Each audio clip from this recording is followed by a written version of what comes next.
Hey everybody, Gears here. It's a little loud with all the fans going on. Right now the temperature is solid 85 degrees in here, almost 30 Celsius. So it's a little warm.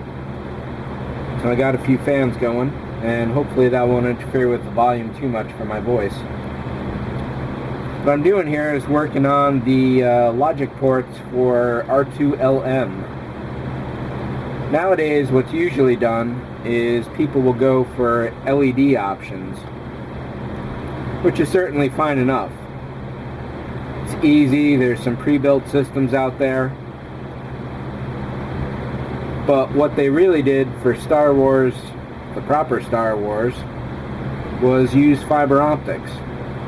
From the reference photos I've been able to find, as low a quality as they've been in some cases, it seems that on the front logic ports, that's the two little blue sections to the left of R2's eye, screen left, R2's right, it seems to be about 10 across by about 4 or 5 tall. And from what I've been able to measure, this fiber optic here, which I think is 5mm, is just about proper. And I traced out the holes here before I installed the logic ports onto Lemon's head. So there's the front ones, and here's the single back one. Right now I'm working on the front ones, and I've already completed one, and I wanted to get this process down on video before I finished. 2, 4, 5, 6, 7, 8, 9, and 10.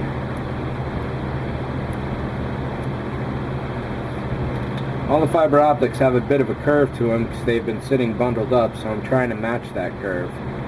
So there's 10 across, and I'm actually going to go 11 right now because I want the row above that to be 10, so I need something for it to sit on. But don't worry, it's all going to work out in the end. So as usual for fiber optics, I'm slathering on a pile of white glue, and then I'm just building up the second layer.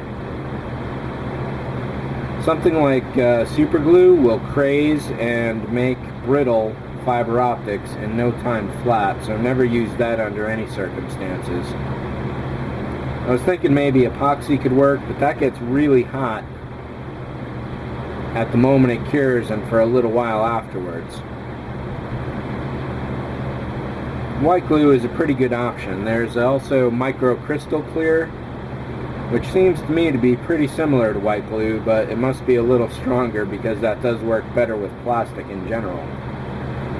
So there's 3, 6, 8, 9, and 10. So there's row 2 out of 4 or 5.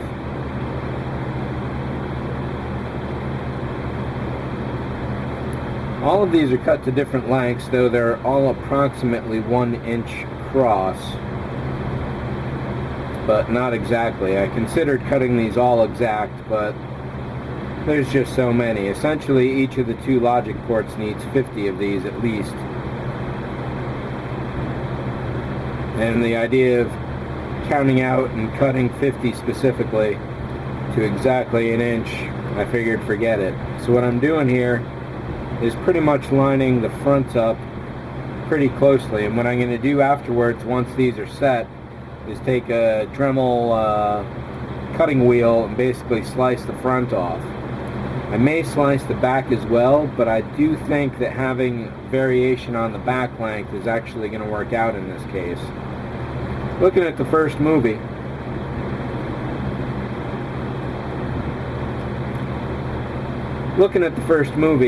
there is a lot of variation in the brightness of all the fiber points, and I would like to try and capture that if I can.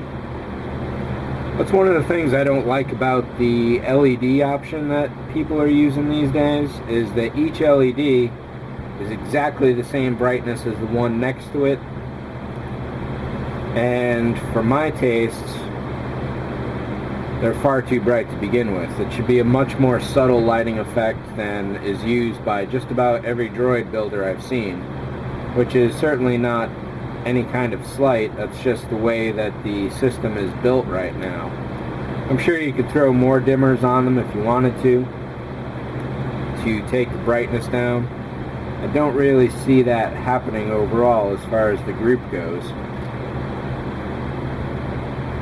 I think one of the traps overall with LEDs, and this is true for scale modeling as well, which is where my forte is more aimed at, is people get enchanted with the idea of ultra bright LEDs, and they have to be as bright as possible no matter what.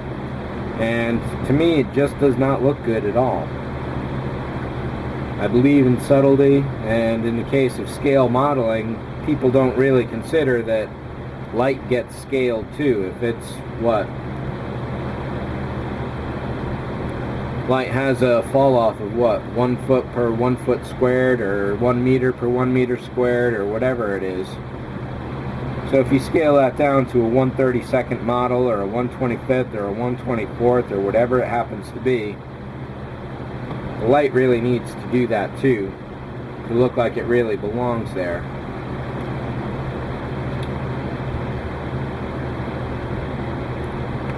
When I was cutting these, a number of them wound up splintering on one end or the other.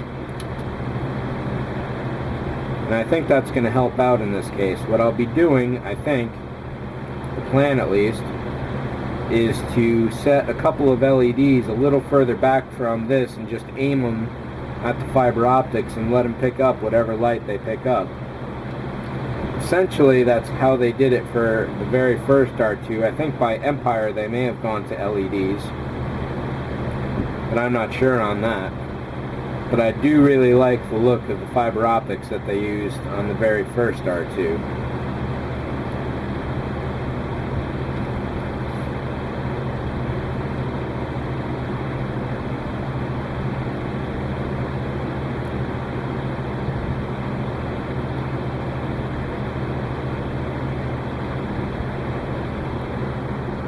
There we go, 4 or 5 rows by about 9 or 10 across. Slather a little more of this on.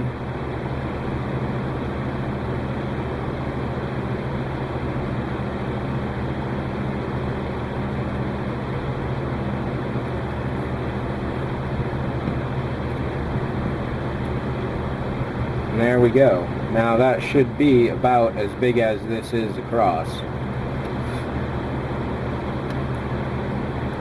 Now we're going to move into the other room for a minute. It's a little cooler in there, but I have to be much quieter. It's almost midnight, so I'm going to turn this to a whisper once I get all this set up in that room.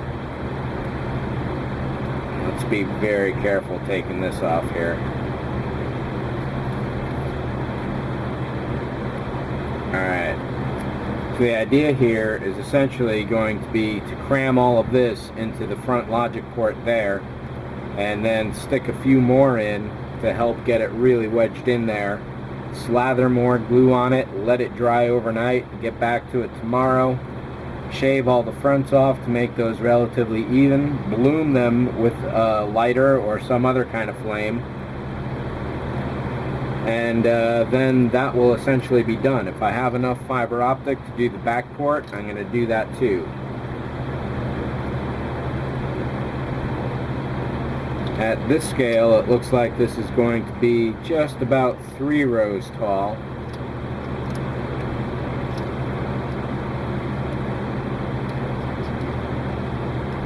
Actually 4. And that's definitely going to be 30 or 40 wide.